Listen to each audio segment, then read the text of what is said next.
Did you know that by the 12th century, Africa had established universities while Europe was still struggling to get out of the Dark Ages? So let's explore this further. You find yourself in the bustling city of Timbuktu, situated in what is now the country of Mali. This city isn't just any ordinary town. It's a hub of intellectual activity, a center of trade, and a home to one of the oldest universities in the world, the Sankore University. Hey, you already know how we do. Let's go back in time. Imagine yourself transported back to the year 1178 AD. As you wander through the cobbled streets of medieval Europe, you notice people are more concerned with surviving day to day rather than advancing knowledge or understanding the world around them. Students weren't just expected to memorize and repeat. They were encouraged to question, to debate, and to explore ideas that challenged their beliefs. Practical skills were valued too. From navigation and map-making to accounting and business practices, the curriculum was designed to prepare students for a variety of careers. It wasn't uncommon for graduates to go on to become influential leaders, scholars, or traders. Their role was to guide students, to ask probing questions that challenged their thinking, and to encourage them to seek answers on their own. In fact, the word teacher in some African languages means someone who asks questions, emphasizing the importance of critical thinking and dialogue. Sound familiar? That S, because this kind of academic freedom is the foundation of what many consider to be the best universities today. What if I showed you that Africa had its own centers of learning and intellectual achievement during the very same period? Well, here's that proof. While medieval Europe was struggling to crawl out of the Dark Ages, Africa was thriving. It had universities, trading centers, and a vibrant intellectual culture. It was a complex, messy, multi-directional journey. Africa was not stuck in the Dark Ages while Europe was enlightened. They were both progressing, each in their own way. It was not a history of passivity or backwardness, but a story of innovation, intellectual prowess, and cultural richness. Let us rewind even further back to the 9th century when Africa was already developing sophisticated systems of education, philosophy, and medicine. It wasn't just the Europeans who were making advancements. Africans were, too. The ideas that had flourished in Timbuktu found new homes, demonstrating the resilience and adaptability of knowledge in the face of physical changes. They had their own systems of education, their own centers of learning. Over the years, the city of Timbuktu, along with Sankore University, got buried under sandstorms, turning the once grand halls of learning into a forgotten relic under the Sahara Desert. In fact, in most school books, Africa looks like this, right? It's centered between the Atlantic and Indian Ocean, taking up a quarter of the page. But in reality, Africa looks like this. See the difference? Well, if we can't even get the size of Africa right, how can we trust anything we've been told about its history, its capabilities, or its potential? They minimized the role of African scholars and institutions, portraying Africa as static and unchanging. He wanted to build a mosque there. But when he arrived, he realized that he had more than enough men to build not just one mosque, but 70 mosques. He sent some of his men to build those mosques. Others went to other parts of the world, to places like Spain and France, to build buildings of worship and schools.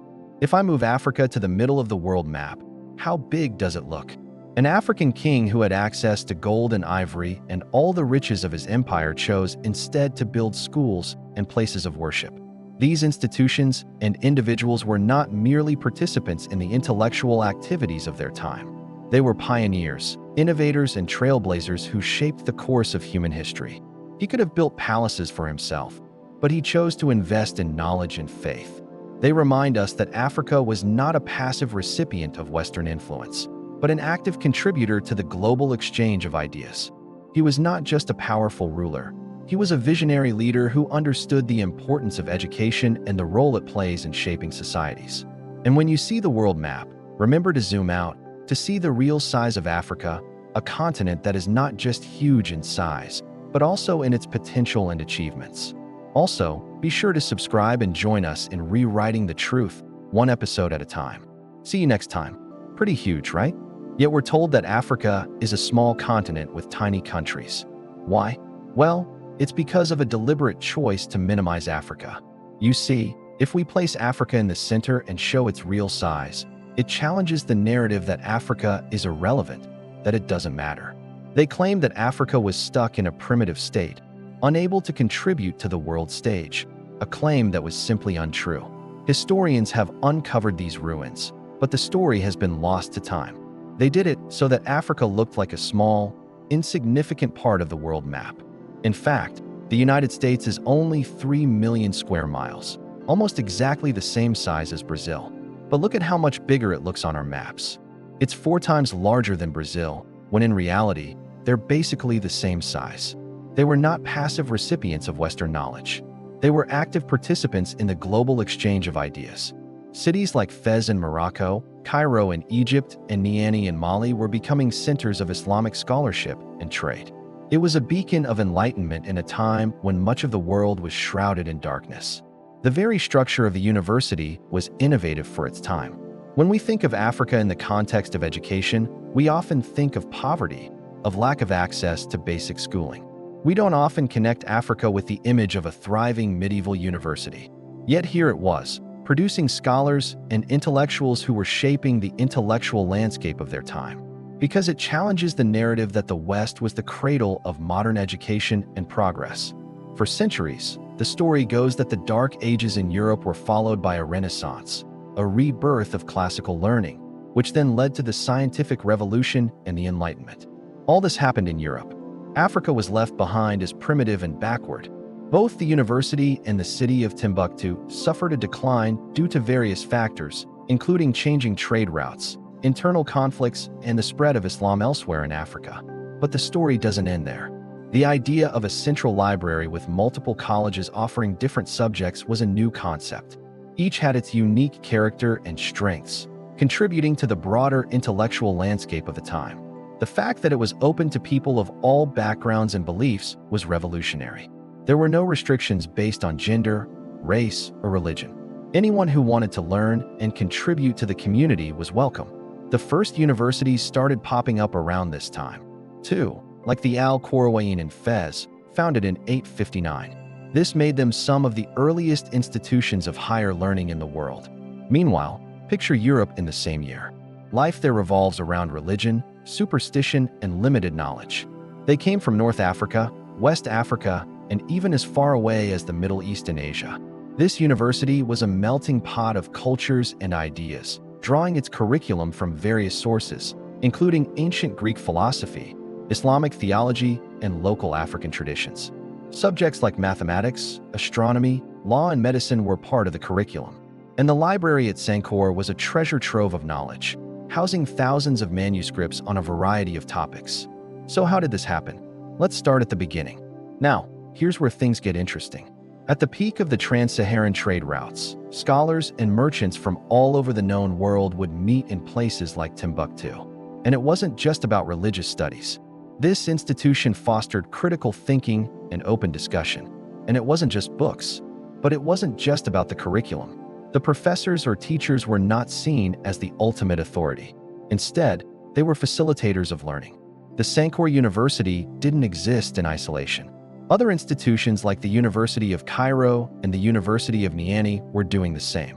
So why does this matter? Why should you care about this ancient university in Africa? But what if I told you that's not the whole story?